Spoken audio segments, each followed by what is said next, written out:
Martin Luther King nasce il 15 gennaio del 1929 ad Atlanta, in Georgia, nel sud degli Stati Uniti, dove il razzismo è estremamente radicato. Martin si rende conto che il colore della sua pelle rappresenta un ostacolo per la sua vita. Si dedica allo studio, laureandosi in filosofia, per iniziare la battaglia contro il razzismo. King stima Mahatma Gandhi e la sua visione di non violenza. Nel 1955 Rosa Parks, sarta e attivista di colore, venne arrestata perché si era rifiutata di cedere il posto a un bianco su un autobus.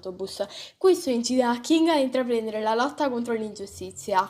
Guida una campagna di boicottaggio da parte di tutti gli afroamericani nei mezzi pubblici locali. Il boicottaggio si protrae per poco più di un anno, che si conclude con un'importante vittoria. Nel 1956 la Corte Suprema degli Stati Uniti stabilisce l'incostituzionalità delle leggi sulla segregazione dei mezzi pubblici. Il 19 dicembre 2016 l'Assemblea Generale delle Nazioni Unite ha adottato la nuova Dichiarazione sul diritto umano alla pace, articolo 28 dell'ONU, affermando che ogni individuo ha il diritto di godere alla pace in modo che tutti i diritti umani siano protetti e promossi e lo sviluppo sia pienamente realizzato.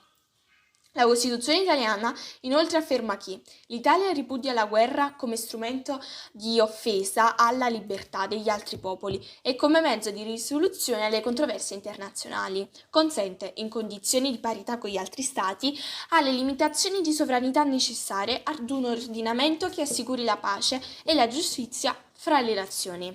Promuove e favorisce le organizzazioni internazionali rivolte a tale scopo. La corretta definizione della pace è: la pace è quella condizione che consente all'umanità di aspirare anche a valori che hanno dato significato al lungo cammino umano, come la libertà, la giustizia e la democrazia. Potrebbe sembrare un'affermazione stupida, ma non è così. Molte persone non sanno il vero significato, molti hanno dato la vita come personaggi nominati in precedenza. La pace è un diritto che noi sottovalutiamo. Nel 24 febbraio 2022 la Russia ha invaso l'Ucraina, dichiarando guerra. Queste persone hanno scelto la guerra, l'inquiete. Parlando sempre di guerra, nel 1943, quando Liliana Segre aveva 13 anni, venne trasferita in un campo di concentramento di Auschwitz. Lei è stata una delle tante bambine trasferite nei campi. La pace, per loro, in quei momenti, era un obiettivo lontano. Dobbiamo essere consapevoli della fortuna che abbiamo, perché, come dice Liliana Segre, ho paura della perdita della democrazia, perché io so cos'è la non democrazia.